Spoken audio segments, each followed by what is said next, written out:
मेरा नाम सृष्टि डबास है। मैंने ऑल इंडिया रैंक 6 प्राप्त की है। सिंक इन करने में तो बहुत टाइम लगा, बहुत, आई थिंक पूरा ही दिन लग गया कि रियलिटी है ये और दिस हैज हैपेंड।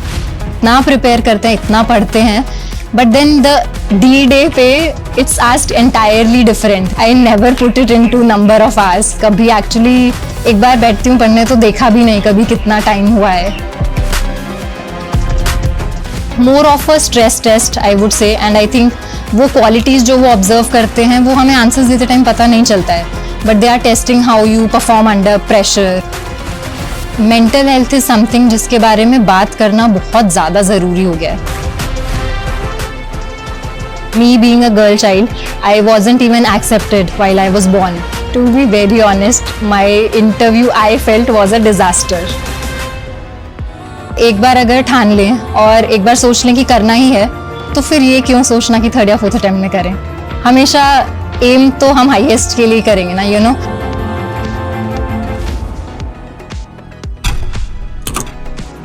डिफ़िकल्टी तो मेजरली वही थी कि me being a girl child, I wasn't even accepted while I was born. उसके बाद फिर मम्मा ने भी ओवर द कोर्स बहुत सारे इश्यूज फेस किए, and currently my parents are separated, so my mother being my sole support entirely. लेकिन उन्होंने कभी ये फील नहीं होने दिया दैट एनीथिंग इज़ लेस, बल्कि उन्होंने हमेशा वो ऑप्टिमिज्म और पॉजिटिविटी मुझ में डाली है कि despite all the problems that we have faced, हम उन प्रॉब्लम्स को फेस करके एक्चुअली पॉजिटिवली आगे कैसे बढ़ेंगे। आई थिंक चैलेंजेस तो सबकी ही लाइफ में होते हैं, कुछ ना कुछ तो डाउन ज़रूर रहेगा लाइफ में। परफेक्ट लाइफ तो किसी की भी नहीं होगी। मेरे केस में वो मेरे फैमिली के कुछ इश्यूज थे, तो मम्मा को स्ट्रगल करते हुए देखना एक्चुअली बहुत ज़्यादा पॉजिटिवली इस चीज़ ने मुझे इम्पैक्ट किया, बिकॉज फिर समझ में आया कि हाँ, not just in my house hold but generally society में इश्यूज क्या हैं, एंड उसको रैदर देन नेगेटिवली देखने की जगह आई प्रेफर्ड कि मैं कैसे इसको चेंज करूं। Hence, as I said, कि reaching at a position where actually I can make a difference, not just in one household, but in society at a large, in the entire country. And वो एक arena है जहाँ मैं specifically work करना चाहूँगी।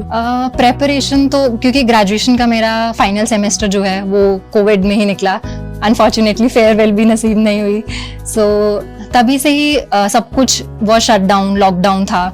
तो ministry of social justice and empowerment का 3 stage entrance था, सब कुछ ऑनलाइन हुआ, तो घर say that was manageable, easily हो पाया। Simultaneously reserve Bank of India का किसी ने बताया, फ्रेंड ने, तो वो देना स्टार्ट किया।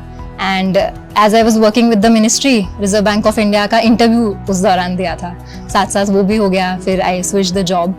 फिर वहाँ जाने के बाद थोड़ा दिल्ली से मुंबई शिफ्ट किया, तो सेटल होने में थोड़ा टाइम लगा। Once that was settled and I was there, फिर proper full flash preparation start की। फर्स्ट ऑफ ऑल तो मुझे पर्सनली क्या लगता है ना कि 24 आवर्स बैठ के पढ़ना इज़ डिफ़िकल्ट। प्रोक्रेस्टिनेशन होगा, lot of thoughts will come, and then 24 घंटे तो नो वन कैन स्टडी।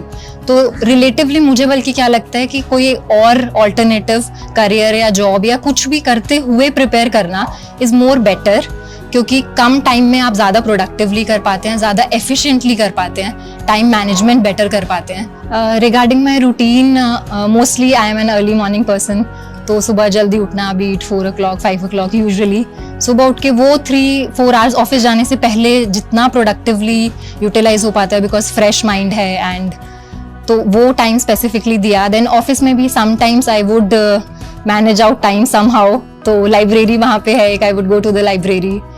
उसके बाद सैटरडे संडेज ऑफ मिलते थे, तो वो एक बेनिफिट था, वो टाइम बहुत प्रॉपरली यूटिलाइज किया।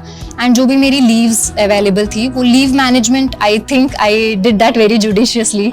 तो प्रीलिम्स के टाइम भी, मेंस के टाइम भी, एंड इंटरव्यू के टाइम भी, कब कितनी लीव्स लेनी है प्रॉपरली, वो आई थिंक सब कुछ एक साथ managed well. I never put it into number of hours. कभी एक्चुअली एक बार बैठती हूँ पढ़ने तो देखा भी नहीं कभी कितना टाइम हुआ है, एंड क्वांटिटी ऑफ आवर्स वैसे भी मैटर नहीं करेगा, it will be the quality of the efforts you are putting in. Everyone says that also, but that is a reality.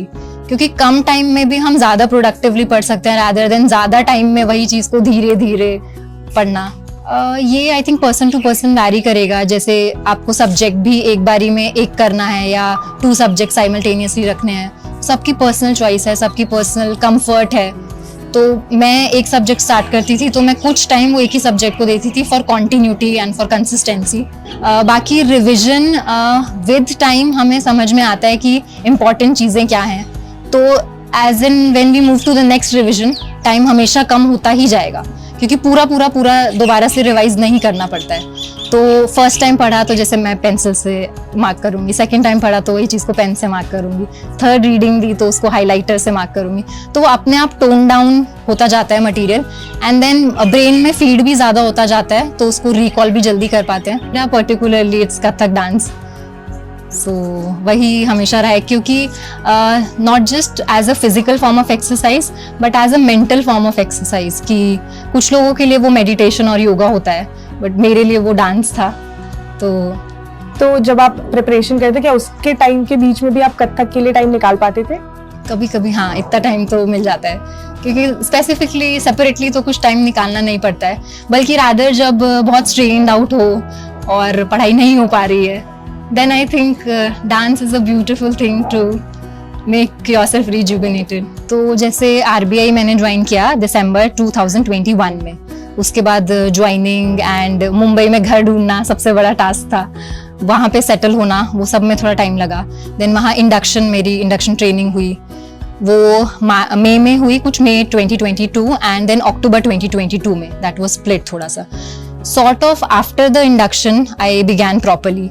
तो I would say September 2022 onwards थोड़ा start किया. Pace बनने में time लगा. ऑप्शनल प्रॉपरली पहले किया. Then prelims और mains as everyone say इसकी बहुत डिस्क्रीट चीज़ें तो है नहीं, साइमल्टेनियसली ही करना होता है. तो जो भी एक बेसिक कवरेज है बेसिक सब्जेक्ट्स का, ज्योग्राफी, हिस्ट्री, इकोनॉमिक्स, पॉलिटी, वो सब एक बेसिकली कवर किया. Then 2023 it started. कुछ आंसर राइटिंग भी every day I would do. जनवरी फेब तक भी वो रखा. उसके बाद थोड़ा फुल फ्लेजेडली प्रीलिम्स पे आ गया. March and April full fledged prelims. मई में प्रीलिम्स था. Then this time prelims was काफ़ी थोड़ा डिफरेंट. सो थोड़ा डाउट था होगा नहीं होगा, बट डिफरेंट कोचिंग इंस्टीट्यूशन से आंसर की लगा के देखा था तो था कि हाँ हो जाएगा. आफ्टर दैट प्रीलिम्स का रिजल्ट आने के बाद तो 3 मंथ्स वैसे ही बहुत कम टाइम मिलता है. Full fledgedly that went into mains. Proper answer writing. Then making my own notes, वो एक इम्पॉर्टेंट चीज़ थी बिकॉज हमारी मेमोरी इतना नहीं रिटेन कर पाती है कि हमने बस कुछ पढ़ा कहीं से और उसको हम रिप्रोड्यूस कर पाएँ. तो उसको क्रिस्प में लिखना. After the mains was done, उसके बाद थोड़ा सा टाइम आई वुड से कि जब तक मेंस का रिजल्ट नहीं आता है इतना प्रोडक्टिवली पढ़ाई नहीं हो पाती है बिकॉज बहुत अनप्रिडिक्टेबल है. मेंस होगा नहीं होगा, खुद को समझ नहीं आता है हमने कैसा दिया. एंड फर्स्ट अटेम्प्टर के लिए I think even more difficult क्योंकि रिलेटिवली कंपेयर करने के लिए कुछ नहीं है. तो 2 मंथ्स बाद इंटरव्यू का रिजल्ट आया. उसके बाद तो फिर एकदम ही full fledged interview, reading a lot of newspapers. First list में इंटरव्यू में नहीं आया name. Then I was expecting second list में आएगा, उसमें भी नहीं आया. फिर लगा ये तो काफ़ी लेट हो रहा है. थर्ड लिस्ट में नेम आया. तो 26 March 2024 was my interview. And as I said बस उसके बाद तो वो 2 वीक्स बड़ी मुश्किल से निकाले हैं जब तक रिजल्ट आया.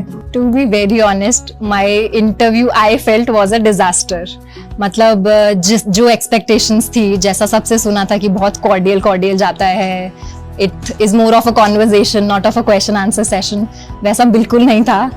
काफ़ी डिफरेंट गया फ्रॉम एक्सपेक्टेशंस. तो उसके बाद I actually was very of कि मतलब पता नहीं क्या होगा. Regarding the questions, it was more of a stress test, I would say, and I think वो qualities जो वो observe करते हैं वो हमें answers देते टाइम पता नहीं चलता है, but they are testing how you perform under pressure, how you are able to respond to very unexpected questions. So questions के regarding जैसे one person was an army man, so he asked me core army stuff and I have no background in that. Mains के time पढ़ा होता है defence तो, लेकिन since उसको बहुत ज़्यादा रिवाइज करते नहीं है क्योंकि डैफ प्रिपरेशन के टाइम वो आया नहीं, तो those questions were a bit off track but CDS से रिलेटेड थे. What is theatrisation of warfare, what are the criterias for importing of our defense equipments, then indigenization of our weapon production. These were some of the questions. From my DAF, I think it was covered quite less, but my hobby Kathak was, I think, touched upon well. Kathak से काफ़ी चीज़ें मुझसे पूछी गई regarding Kathak maestros. Then if I am made the cultural secretary of India, how will I promote our Indian cultural heritage?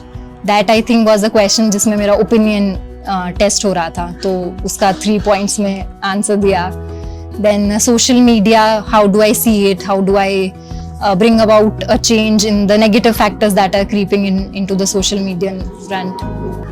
The very beginning of the interview, वो ही मुझे लगा काफ़ी ऑफ ट्रैक सा जा रहा था, बिकॉज हम इतना प्रिपेयर करते हैं, इतना पढ़ते हैं, बट देन द D-Day पे it's asked entirely different. The questions जो बिल्कुल एक्सपेक्ट नहीं करेंगे एंड एकदम फर्स्ट टाइमर होंगे, on the moment at the spot reply करना होगा. तो उस मोमेंट पे थोड़ा सा एग्जैक्टली क्वेश्चन की डिमांड क्या है वो इतना समझ शायद नहीं आया, but I tried to handle it as best as I could. Then where do I see more politics, Delhi और Mumbai? Then how do you see the trajectory of the Indian state? So this becomes an open-ended question. I could have said a lot of things there. Are you seeing the Indian state growing stronger or weaker? So there were a lot of opinion-based questions, and बहुत सारी चीज़ों पे test हो रहा था कि एकदम unpredictable scenario में मैं कैसे रिस्पॉन्ड करती हूँ. 12th of April को ही काफ़ी था कि आ जाएगा. आज फ्राइडे था, देन नहीं आया उस दिन. 15th of April तो काफ़ी ज़्यादा ही लग रहा था कि आ जाएगा, but still everyone was like नहीं, माहौल सा नहीं बन रहा है तो नहीं आएगा. 16th को काफ़ी श्योरिटी थी सबको कि आज तो आ ही जाएगा. मॉर्निंग से वेट कर रहे थे कॉन्स्टेंटली, टेलीग्राम ओपन करके, अभी PDF आएगी. जब तक रिजल्ट नहीं आता है, एक मिनट काटना बहुत डिफिकल्ट है. And then at a fraction of a second it just comes and PDF is there, you open it. A friend was there with me, उसने देख के बताया and he started shouting 666.